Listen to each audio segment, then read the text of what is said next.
नमस्कार, स्वागत है आपका हमारे इस चैनल पर। आज हम वनस्पति विज्ञान मतलब कि प्लांट किंगडम के इम्पोर्टेंट टॉपिक के बारे में पढ़ेंगे।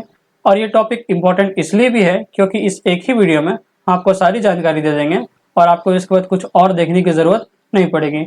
इस टॉपिक में लगभग सभी एग्जाम जैसे कि रेलवे में पूछे जाने वाले group D, technician, ALP, NTPC, इन सभी एग्जामों में सवाल आते ही हैं और ये इतना कोई हार्ड टॉपिक भी नहीं है। इसमें हम लोग लगभग प्रीवियस ईयर के हर एक क्वेश्चंस को देखेंगे जिससे आपको एक ये अंदाजा हो जाएगा कि एग्जाम में किस तरह के सवाल पूछे जाते हैं। तो चलिए शुरू करते हैं। आपने कभी सोचा है कि हमारी धरती हरी भरी क्यों है? अगर पेड़ पौधे ना हो तो क्या हमारी दुनिया की कल्पना भी कर सकते हैं? आज हम बात करने वाले हैं हमारी इस धरती की सबसे पुराने और महत्वपूर्ण जीवों के बारे में। इसका नाम है प्लांट किंगडम यानी कि पादप जगत। हम लोग शुरू करते हैं। पादप जगत को दो भागों में बांटा गया है। एक हमारा क्रिप्टोगेम है, दूसरा हमारा फेंड्रोगेम है। क्रिप्टोगेम को उन प्लांट्स को लिया गया है जिसमें आपको seed, flower, root, stem, leaf ये और संवहनी उत्तक ये सब नहीं पाया जाता है क्रिप्टोगेम में। इसके अपोजिट, जस्ट अपोजिट फेंड्रोगेम में आपको सीड मिलेंगे, स्टीम भी होगा, लीफ भी होगा और फ्लावर, ये सारे चीज होते ही हैं फेंड्रोगेम में। क्रिप्टोगेम को फिर तीन भागों में बांटा गया है। इसको कहा जाता है थैलोफाइटा, ब्रायोफाइटा और टेरिडोफाइटा। थैलोफाइटा, जबकि ये हिस्सा हमारा क्रिप्टोगेम का ही है, इसलिए जो क्वालिटी इसमें है यानी कि इसमें सीड जो है नहीं पाया जाता है, फ्लावर भी नहीं पाया जाता है, रूट भी नहीं पाया जाता है और स्टीम, लीफ और संवहनी उत्तक ये सब नहीं पाए जाते हैं, तो थैलोफाइटा में भी आपको नहीं देखने को मिलेंगे। Same as bryophyta. ब्रायोफाइटा को हम लोग एम्फीबियन कहते हैं। इसको पादप जगत का एम्फीबियन भी कहते हैं यानी कि उभयचर कहते हैं। एम्फीबियन यानी कि उभयचर भी कहते हैं क्योंकि ये मध्यस्थता काम करता है। इसमें आपको सीड और फ्लावर देखने को मिलेंगे। इसमें लीफ और स्टीम आपको देखने को पाया जाएगा, मतलब देखने को मिलेंगे, पर ये उतना डेवलप नहीं होंगे, इसलिए इसको हम लोग फॉल्स लीफ या फिर फॉल्स स्टीम के नाम से भी जानेंगे। तो जैसा कि प्लांट किंगडम को दो भाग में बांटा गया है, एक हमारा आपका है क्रिप्टोगेम, दूसरा है हमारा फेंड्रोगेम। ठीक है, अच्छा। इसके बाद क्रिप्टोगेम को तीन भागों में बांटा गया है। एक आपका थैलोफाइटा, ब्रायोफाइटा और टेरिडोफाइटा। सेम एज फेंड्रोगेम में जिसमें आपको सीड, फ्लावर, स्टीम और लीफ पाया जाता है, इसको दो भाग में बांटा गया है, एक जिम्नोस्पर्म और एक एंजियोस्पर्म। जिम्नोस्पर्म उस प्लांट्स को लेंगे जिसमें सीड तो होगा, सीड तो पाया जाएगा, पर इसमें इसका कवच, इसका जो ऊपर का जो हार्ड सेल होता है, सेल जो होता है, ऊपरी सेल होता है, सीड का जो सेल होता है वो देखने को नहीं मिलेगा। एंजियोस्पर्म में ये सारे ही मिलेंगे, यानी सीड तो मिलेंगे ही, पर इसके ऊपर सेल भी यानी कवच भी देखने को मिलेगा। और इस पे दो भाग बांटा जा रहा है इसको भी एंजियोस्पर्म में। एक हमारा है मोनोकोट, एक डाइकोट। मोनोकोट में हम लोग एक बीज, इसको हिंदी में हम लोग क्या बोलेंगे, एक बीजपत्री। एक बीजपत्री यानी कि इसमें सिंगल बीजपत्री में पाया जाएगा। जैसे कि अगर आप लोग देखे होंगे, चना जैसे देखे होंगे, तो चना का हमारा क्या है, ये अगर चना है हमारा, चना हमारा दो हिस्सा में बंटता है, एक ये हिस्सा होता है, एक ये हिस्सा होता है। तो इसमें देख रहे हैं कि एक ये और एक ये, दो हिस्सा है, इसको बोलेंगे एक पत्र ये, एक पत्र ये, यानी दो पत्र का है, इसको कहेंगे द्विबीजपत्री। जबकि हमारा मोनोकोट में ऐसा देखने को नहीं मिलेगा। डाइकोट आपको द्विबीजपत्री, इसको हम लोग हिंदी में क्या कहेंगे, द्विबीजपत्री। यहाँ तक क्लियर है? एक बार फिर से हम लोग रिमाइंड कर लेते हैं कि प्लांट किंगडम को दो भाग में बांटा जा रहा है, एक है क्रिप्टोगेम, दूसरा है फेंड्रोगेम। फिर आपको क्रिप्टोगेम को तीन भागों में बांटा जा रहा है, थैलोफाइटा, ब्रायोफाइटा और टेरिडोफाइटा, ये तीन भागों में बांटा जा रहा है। फेंड्रोगेम को भी आपको दो भागों में बांटा जा रहा है, एक है जिम्नोस्पर्म और दूसरा है एंजियोस्पर्म। जिम्नोस्पर्म को इसमें सीड आपको देखने को नहीं मिले, सीड सेल आपको देखने को नहीं मिलेगा। और एंजियोस्पर्म को दो भागों में बांटा जा रहा है, इसको कहते हैं मोनोकोट और डाइकोट। ये हमारा यहाँ तक हो चुका है। फिर थैलोफाइटा का और ग्रुप में बांटा जा रहा है। थैलोफाइटा में और तीन ग्रुप आता है जिसका नाम है एल्गी, फंगी और लाइकेन। ये आपका इसमें थैलोफाइटा ग्रुप के अंतर्गत आता है। चलिए अब हम लोग एक एक टॉपिक से डिटेल से हम लोग algae, fungi, lichen, bryophyta, pteridophyta और मोनोकोट, डाइकोट, इसके बारे में डिटेल में पढ़ेंगे। एल्गी में क्या होता है कि एल्गी का जो अध्ययन होता है उसको हम लोग फाइकोलॉजी कहते हैं। इसमें जाइलम, फ्लोएम, रूट, स्टीम और लीफ आपको देखने को नहीं मिलेगा, यानी ये सब आपको देखने को नहीं मिलेगा। ये एक तरह का ऑटोट्रॉफ है, ये अपना खाना खुद ही बना लेगा। ये सबसे ज्यादा ऑटोट्रॉफ मतलब स्वपोषी है। ये स्वपोषी, इसको हम लोग हिंदी में स्वपोषी कहते हैं। ये सब स्वपोषी है। ये सबसे ज्यादा इसमें प्रोटीन पाया जाता है किसमें, कोलेरा और स्पाइरोलिना में। एग्जाम्पल आपको याद रखिएगा, स्पाइरोगारा और कारा, ये सब आपका एग्जाम्पल है, बहुत इंपॉर्टेंट है। एग्जाम में आपको जब एग्जाम में सवाल पूछा जाएगा तो ये इस नाम से ही पूछा जाएगा कि स्पाइरोगायरा और कारा ये किस ग्रुप से रिलेटेड है। तो किस ग्रुप से रिलेटेड है?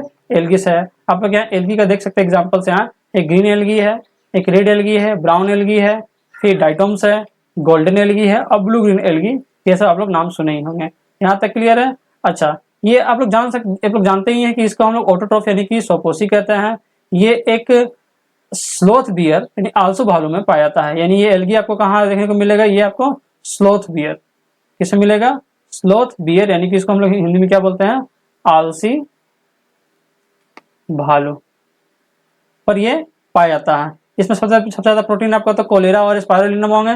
नाम याद रखिएगा, इसका एग्जांपल क्या हो जाएगा? स्पाइरोलिना, स्पाइरोगायरा और कारा। ठीक है, इसका सारा एग्जांपल्स यहाँ हम बता चुके हैं। Green algae, red algae, brown algae, diatoms, golden algae और ब्लू ग्रीन एल्गी। यहाँ तक क्लियर है? अच्छा, इसके बाद एल्गी के बाद हम लोग इसमें क्या आएंगे?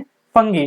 फंगी में क्या आएंगे? तो फंगी का जो अध्ययन है, इसका अध्ययन को हम लोग कहते हैं माइकोलॉजी। इसमें xylem, phloem, root, stem, leaf ये सब नहीं पाया जाता है। इसका जो सेल वॉल जो होता है ये काइटिन नाम का बना होता है, काइटिन नाम का प्रोटीन का बना होता है इसका सेल वॉल। ये एक तरह का यूकेरियोटिक जीव है। ये हम लोग पढ़े होंगे कि जब सेल आप लोग पढ़े होंगे तो सेल चैप्टर में क्या है कि जीवों को दो भाग में बांटा गया है, एक यूकेरियोटिक और एक प्रोकैरियोटिक। तो ये जो हमारा फंगी जो है ये हमारा यूकेरियोटिक का हिस्सा है। ठीक है, ये एक परपोषी, ये हेटरोटॉपिक मतलब ये दूसरों पर निर्भर करता है भोजन के लिए। आपका ये प्रजनन कैसे करता है? ये बीजाणुओं के मध्य से प्रजनन करते हैं। इनका प्रजनन कैसे होता है? तो बीजाणुओं के मध्य से, बीजाणुओं के बीच में क्या होता है? एक स्पोर्स होता है, उसके हेल्प से ये प्रजनन करते हैं। कवक में भोजन जो होता है इसमें ग्लाइकोजोन के रूप में संचित होता है। एग्जाम्पल इसका क्या क्या है? एग्जाम्पल इसका है स्केरोमाइसिस सेरेविसिस। ये आपका डबल रोटी में देखने को मिलने, डबल रोटी बनाने में यूज करते हैं इसको। क्या? Saccharomyces cerevisiae. फिर क्या है? राइजोपस है, ये आपका ब्रेड या मोल्ड या पिन मोल्ड में पाया जाता है। पेंसिलियम ये आपका मृतजीवी है। फिर आपका है स्पेरोफाइट, ये लगभग क्या है? इसका पेंसिलियम खोज किसने किया था? तो 1928 में अलेक्जेंडर फ्लेमिंग ने इसका खोज किया था। किसका?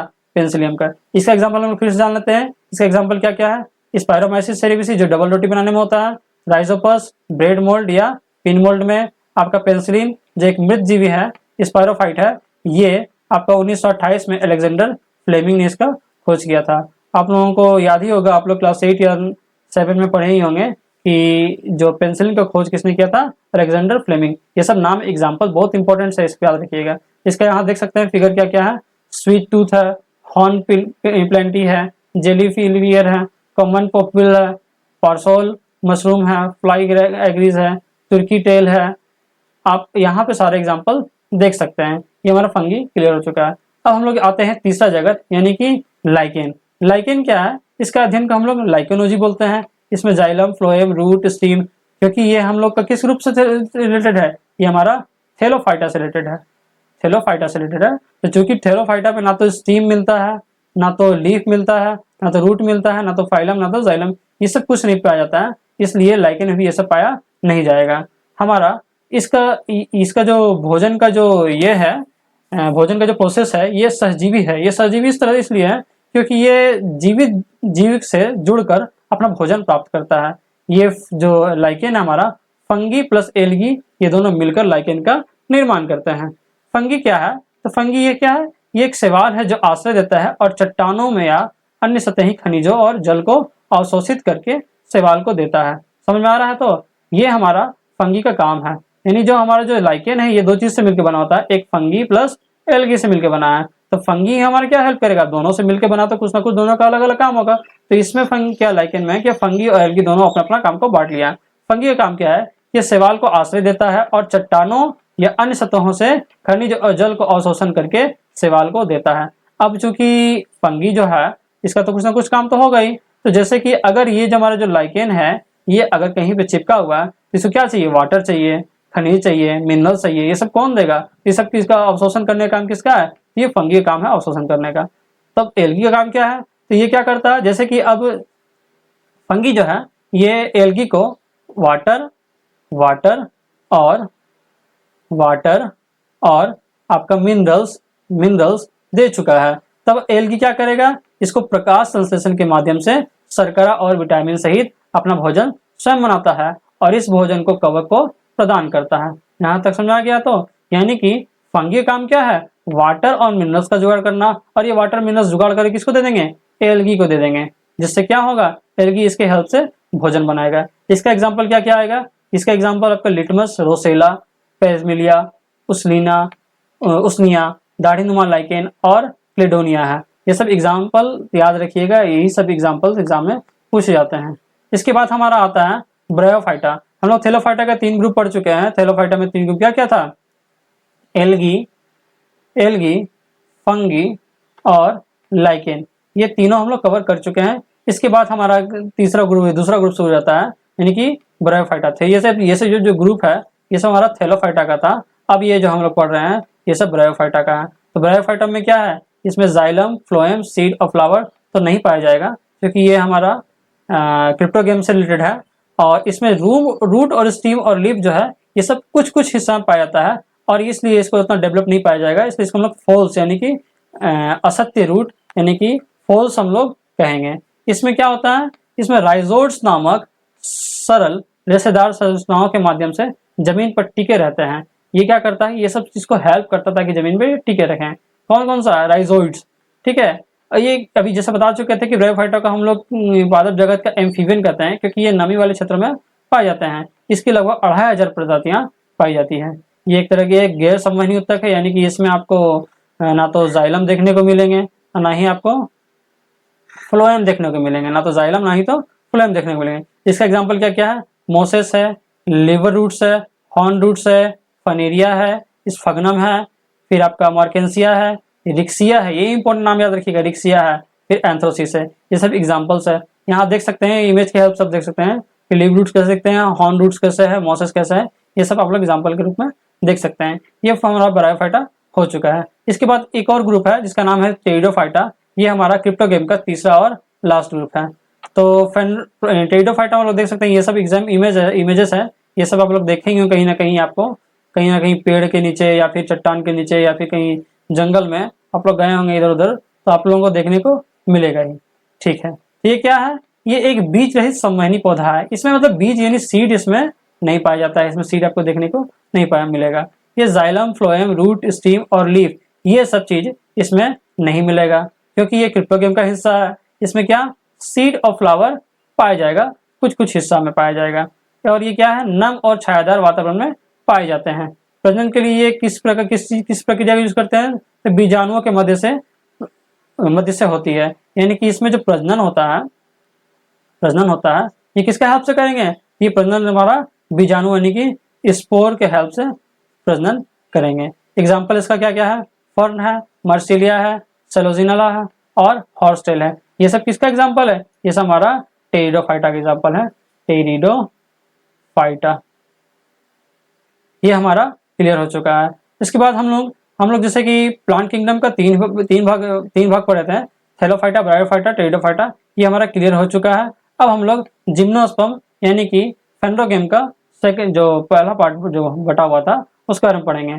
जिम्नोस्पर्म में क्या क्या है? तो जिम्नोस्पर्म में चूंकि ये हमारा किस तरह का पौधा है, इसमें आप लोगों को सीड और फ्लावर ये सब आपको देखने को मिलेगा।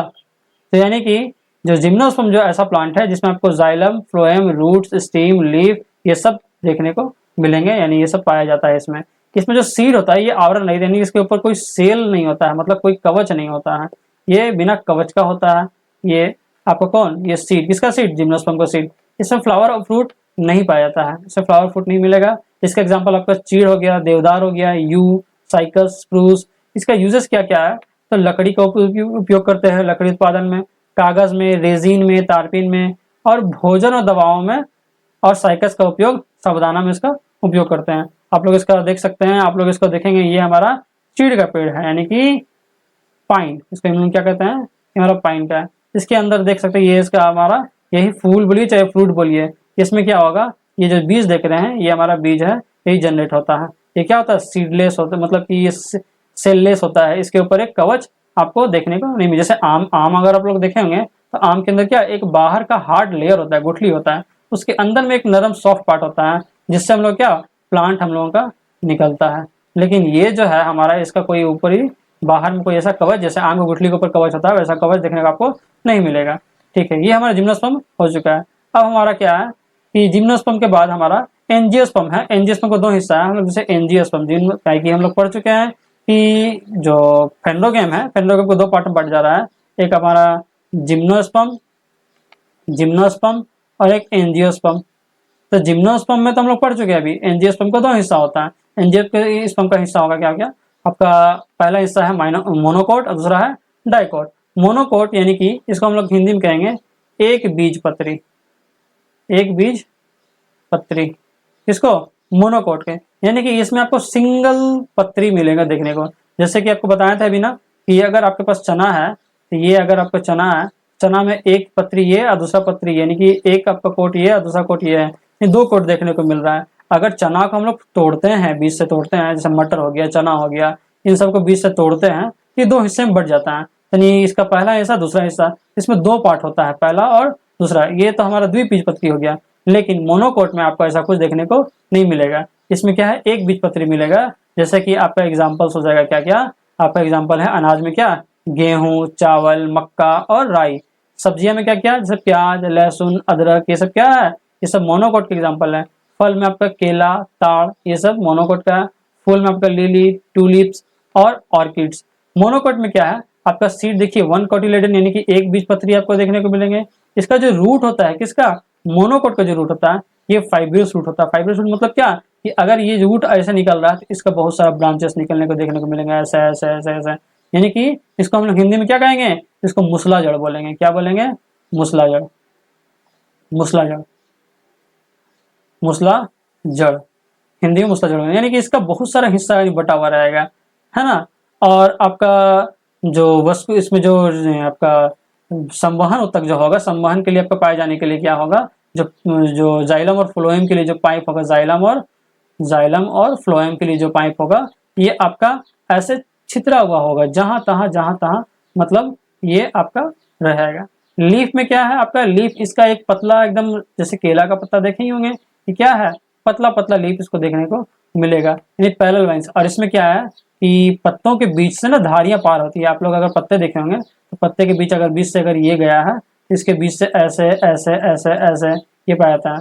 तो ये जो हमारा जो मोनोकोट है, इसका जो पत्ता होगा, इससे पत्ता में क्या होगा, पैरेलल। पैरेलल मतलब क्या, अगर हमारा पत्ता ऐसा है तो इसके पैरेलल में ऐसे ऐसे ऐसे ऐसे इसका वेन्स पाया जाएगा। जबकि हमारा डाइकोट में इसका जस्ट अपोजिट होता है। फ्लावर आपका मोनोकोट में कैसा मिलेगा, मल्टीपल ऑफ 3, यानी कि 3 का मल्टीपल होगा, यानी कि इसका 3 ही पंखुड़ियां मिलेंगे, 1 2 और 3, ये 3 ही पंखुड़ियां आपको देखने को मिलेंगे। किसमें, मोनोकोट में। डाइकोट में जस्ट इसका अपोजिट, जैसे कि मोनोकोट में सीड आपका वन कोटिलेडन यानी एक बीजपत्री था, डाइकोट में आपका द्विबीजपत्री होगा। देखिए यहाँ से पार्टीशन बटा हुआ है, एक हिस्सा ये, दो हिस्सा ये। इसका जो रूट था वो फाइब्रस रूट था, मुसला जड़ था, और इसका जो रूट है ये टेप रूट होगा।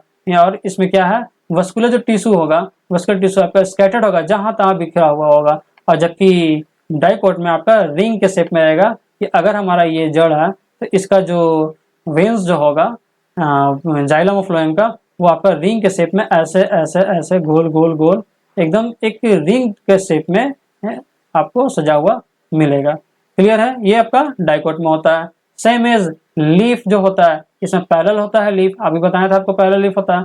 इसमें आपका इस टाइप का लीफ मिलेगा, यानी कि अगर ये हमारा लीफ है, ये हमारा लीफ है, तो ये अगर पार हो रहा है, इसका जो वेन्स है आपका यहाँ ऐसे ऐसे ऐसे ऐसे, ये लीफ का हिस्सा आपको देखने को मिलेगा। नेट लाइक वेन्स, यानी कि जाली नुमा आपका जाल, जैसे आपका मकड़ी की जाल देखते हैं कि नहीं देखते हैं, ये मकड़ी जाल हमारा एक ऐसे ऐसे ऐसे ऐसे ऐसे ऐसे ये बनाता है।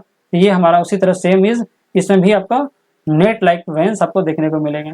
और क्या, फ्लावर हमारा मोनोकोट में तो 3 के मल्टीपल होता है, लेकिन इसमें जो होता है डाइकोट में, ये 4 या तो 5 के मल्टीपल में फ्लावर आपको देखने को मिलेंगे। क्लियर है, हमारा यहाँ तक अभी जितना प्लांट किंगडम का जो था, प्लांट किंगडम का जितना था, ये सारा हिस्सा, यानी कि प्लांट किंगडम को हमारा 2 हिस्सा में बांटा गया था, क्रिप्टोगेम, दूसरा फेनलोगेम। तो और क्या, क्रिप्टोगेम को 2 हिस्सा में, थैलोफाइटा, ब्रायोफाइटा और टेरिडोफाइटा। सेम एज फेनलोगेम को आपका 2 हिस्सा में, जिम्नोस्पर्म और एंजियोस्पर्म, ये 2 हिस्सा में बांटा गया था। फिर थैलोफाइटा को 3 हिस्सा में, एल्गी, फंगी और लाइकेन, ये 3 हिस्सा में बांटा गया था। जिम्नोस्पर्म का तो कोई हिस्सा नहीं है, एंजियोस्पर्म का तो हिस्सा पाया जाता है। एक क्या, मोनोकोट और दूसरा क्या, डाइकोट। ये हमारा हिस्सा बढ़ चुका है। अब हम लोग इसका कुछ कुछ क्वेश्चंस को एनालाइज करेंगे। चलिए हम लोग क्वेश्चन को देखते हैं। ये सब क्वेश्चन आपका प्रीवियस ईयर क्वेश्चन है जो आपके एग्जाम में पूछे जा चुके हैं। तो पहला क्वेश्चन आपके सामने है कि शैवाल निम्नलिखित में से किस समूह से संबंधित है, यानी कि शैवाल इसमें से किससे संबंधित है। आपका पहला है ऑप्शन है टेरिडोफाइटा, थैलोफाइटा, आवृत्तिबीजी और ब्रायोफाइटा। तो ये आपका किससे संबंधित है, तो ये आपका शैवाल आपका थैलोफाइटा ग्रुप से संबंधित है। इसका आंसर हो जाएगा आपका बी नंबर। इसका आंसर क्या हो गया, आपका बी नंबर आंसर है।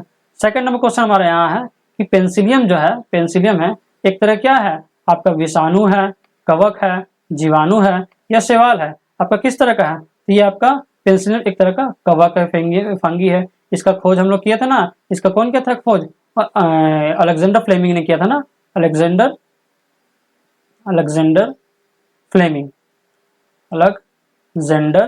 फ्लेमिंग ने इसका खोज किए थे। ठीक है, ये हमारा आरआरबी एनटीपीसी में 2021 का फर्स्ट शिफ्ट में पूछा गया सवाल है। क्वेश्चन नंबर थर्ड हमारा क्या है, देखते हैं कि ऐसे कवक जो अपना भोजन के लिए विशेषकर कीड़ों पर निर्भर रहते हैं उन्हें क्या कहते हैं। ऐसा कवक जो अपना भोजन के लिए विशेषकर कीड़ों पर निर्भर रहते हैं उसे क्या कहते हैं, तो उसे क्या कहेंगे। ऑप्शन है मृतजीवी, पैरासाइट्स, कीट या एंटोमोपैथोजेनिक। यानी कि हमारा क्या है, कीट को क्या बोलते हैं, मतलब कीट किस ग्रुप में आता है, एंटोमो आता है। तो ये कि हमारा क्या हो जाएगा, एंटोमोपैथोजेनिक हो जाएगा। क्वेश्चन नंबर 4 में हमारा क्या है, निम्नलिखित में से कौन सा एक मृतजीवी कवक है। तो इसमें से कौन सा एक मृतजीवी कवक है क्वेश्चन नंबर 4 का, तो हमारा ऑप्शन दिया हुआ है शैवाल, फीताकृमि, अमरबेल, पेंसिलियम। तो हमारा कौन सा है, तो हमारा ये ऑप्शन हो जाएगा ऑप्शन नंबर डी इसका सही हो जाएगा। क्वेश्चन नंबर 5 हमारा क्या है, निम्नलिखित में से कौन से जीव ब्रेड मोल्ड के रूप में भी जाने जाते हैं। तो कौन सा जीव आपको ब्रेड मोल्ड के रूप में जाने जाते हैं, तो आपका ऑप्शन है राइजोपस, अमीबा, प्लाज्मोडियम, ईस्ट। तो इसका आंसर है option number A. Question number 6 हमारे पास क्या है कि पादप में किस समूह के अंतर्गत सबसे साधारण केंद्रिका संरचना वाले पादप आते हैं। तो इसका ऑप्शन है टेरिडोफाइटा, थैलोफाइटा, ब्रायोफाइटा और जिम्नोस्पर्म। तो इसका आंसर कौन सा हो जाएगा, तो ये हमारा ब्रायोफाइटा के अंतर्गत आता है। क्वेश्चन नंबर 7 हमारा क्या है, निम्नलिखित में से किस पौधे को जड़, तना और पत्तियों में विभेदित नहीं किया जा सकता। ऑप्शन है फर्न, मर्सिलिया, स्पाइरोगाइरा, मोरपंख। तो हमारा इसका आंसर हो जाएगा स्पाइरोगाइरा। क्वेश्चन नंबर 8 हमारा क्या है, लाइकेन प्लांट डैश डिवीजन से संबंधित है। किससे संबंधित है हमारा लाइकेन प्लांट, लाइकेन प्लांट किससे संबंधित है। तो इसका ऑप्शन दिया है ब्रायोफाइटा, थैलोफाइटा, टेरिडोफाइटा और अनावृत्ति बीज। इसका ऑप्शन हो जाएगा हमारा थैलोफाइटा ग्रुप से संबंधित है। क्वेश्चन नंबर 9 हमारे पास क्या है, क्वेश्चन नंबर 9 है इनमें से कौन सा गैर संवहनी पौधा है। गैर संवहनी पौधा किसका है, इसके पास ना तो जाइलम देखने को मिलेगा ना ही तो फ्लोएम देखने को मिलेंगे। ये दोनों आपको देखने को नहीं मिलेंगे। तो किसमें आपको नहीं मिलेंगे, यानी कारा, मर्सिलिया, देवदार, फर्न। तो हमारे इसका आंसर क्या हो जाएगा, कारा, क्योंकि मर्सिलिया, देवदार, फर्न ये सब किसका है, ये सब हम लोग पढ़े थे जिम्नोस्पर्म का, सॉरी हाँ जिम्नोस्पर्म में पढ़े थे। चलिए क्वेश्चन नंबर 10 हमारा क्या कहता है कि महासागरों में मौजूद शैवालों की विशाल मात्रा किसके अंतर्हीन स्रोत से उत्पन्न करती है। तो क्या है, मीथेन, महासागरीय तापीय ऊर्जा, सागर लहर ऊर्जा या नाभिकीय ऊर्जा। इसका ऑप्शन हो जाएगा ऑप्शन नंबर आपका ए सही है। क्लियर है। आपका क्वेश्चन नंबर 11 क्या है आपके पास, निम्नलिखित में से किसे पादप जगत का उभयचर कहा जाता है। हमने बताया था ना स्टार्टिंग में ही कि किसे कहा जाता है, हमारा पादप जगत का ऑप्शन आपका है अनावृत्ति बीजी, थैलोफाइटा, ब्रायोफाइटा और टेरिडोफाइटा। इसका आंसर हो जाएगा आपका ब्रायोफाइटा। क्वेश्चन नंबर 12 हमारे पास क्या है कि शैवाल सबसे प्राचीनतम पौधा है और विशेष रूप से डैश में पाई जाती है। तो शैवाल किसमें पाई जाती है, आपका इसका ऑप्शन दिया हुआ है कीचड़, वायु, पानी और रेत। तो किसमें पाया जाएगा आपका, तो ऑप्शन नंबर सी इसका सही आंसर है, यानी कि पानी में पाया जाएगा। निम्नलिखित में से कौन सा पौधा थैलोफाइटा में नहीं है। तो कौन सा पौधा जो थैलोफाइटा में नहीं है, यूलोथ्रिक्स, कारा, फ्यूनेरिया, उल्वा। इसका कौन सा सही होगा, आपका ऑप्शन नंबर सी, यानी कि फ्यूनेरिया आपको देखने को नहीं मिलता है। क्वेश्चन नंबर 14 क्या बोलता है कि रिक्सिया निम्न में से किस श्रेणी के अंतर्गत आता है। तो रिक्सिया किसके अंतर्गत आता है, ऑप्शन है आपका ब्रायोफाइटा, थैलोफाइटा, अनावृत्ति बीजी और टेरिडोफाइटा। तो इसका आंसर हो जाएगा ए नंबर, यानी कि ब्रायोफाइटा। क्वेश्चन नंबर 15 हमारे सामने है फर्न, यानी कि पौधा जो होता है फर्न पौधा होता है, इसमें जो बीजाणु कहाँ स्थित होता है, बीजाणु कहाँ स्थित होता है। ऑप्शन नंबर ए है बीजाणुधानी नामक विशेष शाखाओं पर या पुष्प के केंद्रीय कक्ष पर या पुरानी पत्तियों की नोक पर या पत्तियों की सबसे निचली सतह में। तो आपका इसका आंसर क्या हो जाएगा? आपका इसका आंसर हो जाएगा पत्तियों की सबसे निचली सतह पर पाया जाता है, यानी कि ऑप्शन नंबर डी इसका, डी नंबर ऑप्शन इसका सही है। क्वेश्चन नंबर 16 क्या है आपके पास, निम्नलिखित में से किसमें पौधे के शरीर को जड़, तने और पत्तियों में विभाजित किया जा सकता है, किसको बांटा जा सकता है? तो ऑप्शन आपका हमारे पास है मार्केंसिया, मार्सिलिया, फ्यूनेरिया, कारा। इसका ऑप्शन नंबर बी सही है। क्वेश्चन नंबर 17 हमारे पास है, क्वेश्चन नंबर 17 कि टेरिडोफाइटा समूह के पौधों में नहीं पाया जाता है। तो टेरिडोफाइटा समूह कौन सा पौधा नहीं पाया जाता है? आपका क्या है? पत्ता, फूल, जड़, तना। तो इसका आंसर क्या हो जाएगा? तो फूल इसमें टेरिडोफाइटा में देखने को नहीं मिलेंगे, यानी कि ऑप्शन नंबर बी इसका सही जवाब है। क्वेश्चन नंबर 18 क्या है, संवहनी उत्तक वाले पहले जमीनी पौधे कौन सा है? तो कौन सा है? ब्रायोफाइटा, टेरिडोफाइटा या सेवार या आपका टेरिडोफाइटा। इसका ऑप्शन कौन सा है सही हो जाएगा? इसका आंसर हो जाएगा डी, यानी कि टेरिडोफाइटा इसका करेक्ट आंसर है। क्वेश्चन नंबर 19 हमारे पास है, क्वेश्चन 19 क्या कहता है कि निम्नलिखित में से कौन सा पौधा अनावृति बीजियों यानी जिम्नोस्पर्म से संबंधित है? कौन सा पौधा संबंधित है आपका? ऑप्शन है कारा, मॉस, मर्सिलिया, देवदार। तो अनावृति बीजी से कौन से रिलेटेड है? तो इसका ऑप्शन नंबर डी सही आंसर होगा, देवदार। क्वेश्चन 20 हमारे पास है, निम्न में से कौन जिम्नोस्पर्म है? निम्न में से कौन सा जिम्नोस्पर्म है? ऑप्शन हमारा है काई, चीड़, ओम या फर्न। इसका आंसर है जिम्नोस्पर्म का चीड़। क्वेश्चन नंबर 21 हमारे पास सामने है। क्वेश्चन नंबर 21 हमारा क्या कहता है कि अच्छी तरह से विभेदित प्रजनन उत्तकों के साथ पौधे जो अंततः बीज बनाते हैं वो क्या कहलाते हैं? इसका ऑप्शन है थैलोफाइटा, टेरिडोफाइटा, फेंड्रोगेम और आपका चौथा क्रिप्टोगेम। इसका आंसर हो जाएगा आपका सी नंबर, यानी कि फेंड्रोगेम। क्वेश्चन नंबर 22, निम्न में से कौन सा द्विलिंगी पुष्प है? इसमें द्विलिंगी पुष्प कौन सा है? तो ऑप्शन आपके पास सामने है, आपका है तरबूज और पपीता, गुड़हल और सरसों, सरसों और तरबूज, पपीता और गुड़हल। आपका इसमें कौन सा आएगा पाया जाएगा? तो क्वेश्चन नंबर 22 का आंसर होगा ऑप्शन नंबर बी, गुड़हल और सरसों में आपका द्विलिंगी पुष्प देखने को मिलेंगे। क्वेश्चन नंबर 23, क्वेश्चन नंबर 23 में क्या है? क्वेश्चन नंबर 23 कहता है कि एंजियोस्पर्म के प्रजनन भाग डैश में स्थित होते हैं। तो किसमें स्थित होता है एंजियोस्पर्म में? पुष्प में या पत्तियों में या जड़ में या तना में? तो इसका आंसर ए सही होगा, यानी कि ये पुष्प में देखने को मिलेंगे। क्वेश्चन नंबर 24 क्या है हमारे पास, द्विनिषेचन डैश का गुण है। द्विनिषेचन किसका गुण है? अनावृति बीजी का, ब्रायोफाइटा का, आवृत्ति बीजी का या एक बीज पत्री का? तो इसका आंसर ऑप्शन नंबर सी होगा, आवृत बीजी का। क्वेश्चन नंबर 25 हमारे पास क्या है, आवृत्ति बीजी पौधों की पत्तियों में डैश प्रकार के सिरा यानी कि रचना यानी वेनेसन होती है। तो इसमें यानी क्वेश्चन 25 का ऑप्शन क्या है? 4, 3, 2, 6। कितना होता है? आवृत्ति बीजी पौधों में पत्तियों के प्रकार में जो सिरा रचना होती है वो कितने प्रकार की होती है? तो इसका ऑप्शन नंबर सी सही होगा, यानी कि 2 पाया जाएगा। क्वेश्चन नंबर 26 हमारे पास यहाँ है, निम्नलिखित में से किस पादप समूह में फल के अंदर बीज मौजूद होते हैं? तो किसके अंदर फल के अंदर बीज मौजूद होते हैं? आवृत्ति बीजी, टेरिडोफाइटा, अनावृति बीजी या ब्रायोफाइटा? तो ब्रायोफाइटा में तो बीज नहीं मिलता है और ना ही आपका टेरिडोफाइटा में बीज मिलता है। आवृत्ति बीजी और अनावृति बीजी में ही बीज आपको देखने को मिलता है। तो आपका इसमें किसमें हो जाएगा? तो अनावृति बीज मतलब क्या? जिसके ऊपर लेयर नहीं है, सीड का सेल नहीं है, यानी ऑप्शन नंबर ए इसका सही हो जाएगा, आवृत्ति बीजी। क्वेश्चन नंबर 27 हमारे पास है। क्वेश्चन नंबर 27 में क्वेश्चन है कि पौधों की जड़ें ऑक्सीजन कहाँ से प्राप्त करती है? तो ऑप्शन नंबर ए है मिट्टी में मौजूद जल से। जड़ों को ऑक्सीजन की आवश्यकता नहीं होती है, या मिट्टी के कणों के बीच मौजूद वायु अवकाशों से रंध्रों द्वारा ली गई ऑक्सीजन जड़ों तक पहुंचाती है।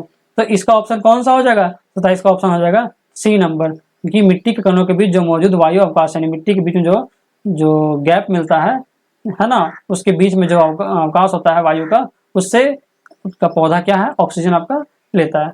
क्वेश्चन नंबर 29 क्या कहता है आपका, अंकुरण के समय बीज का कौन सा भाग जड़ का निर्माण करता है? तो अंकुरण के समय सबसे आपका जड़ का जो निर्माण करता है वो कौन सा भाग करता है? तो आपका ऑप्शन है बीज पत्र, मूलांकुर, प्रांकुर या दलपुंज। आप लोग घर में यूज किए होंगे, जैसे चना उना को अगर फूलने के लिए डाल दिए हैं तो देखे होंगे कि चना का ये उसका जो मुंह होता है इसका यहाँ से निकल आता है, एक रस्सी जैसा निकल आता है, जड़ जैसा निकल आता है, जिसे क्या कहते हैं हम लोग? मूलांकुर कहते हैं। यानी इसका 29 का ऑप्शन नंबर बी सही होगा। क्वेश्चन नंबर 30 हमारे पास है, जड़ों की कोशिकाओं में लंबे रोमों जैसे भाग को क्या कहते हैं? तो जड़ का जो कोशिका होता है उसमें लंबा लंबा रोमा पाया जाता है, उसका हिस्सा क्या कहेंगे? तो ऑप्शन है आपका root nail, root hair, root villi, ये रूट ट्रैकोहाइड्स। आप लोग देखे होंगे कि अगर ये हमारा जड़ है, जैसे ये जड़ है, तो पतला पतला पतला पतला पतला ये है ना, ये ऐसा ऐसा ऐसा निकला हुआ रहता है। तो क्या कहते हैं इसको, हम लोग कहते हैं रूट हेयर, यानी ऑप्शन नंबर बी सही है।